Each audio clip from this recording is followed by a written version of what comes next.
This is probably one of the most enigmatic paintings we have in our Impressionist collection. It seems to be a pretty straightforward, okay, this is a woman examining a hat in a hat shop, and the minute you get into the painting, you see a lot of discrepancies.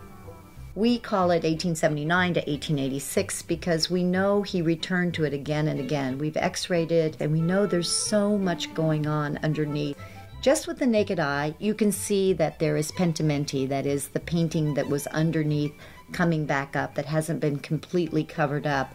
On the far right-hand side by her hat, there's another hat, which was actually a hat being looked at by a woman who was a client. And we know she was a client in the x-ray because she was wearing a hat. The women that worked in the shop wouldn't necessarily need a hat. And so that makes us think, okay, he's changed the client to a shop girl. But then you look at what she's wearing. She has on a very luxurious dress. It may seem very simple, but if you get up close, you can tell that that is not just a simple cotton, that that is a kind of nice wool.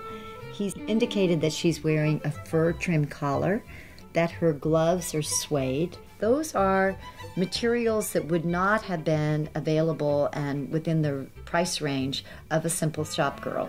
So then you start thinking, okay, is she a customer who's just involved in examining this hat?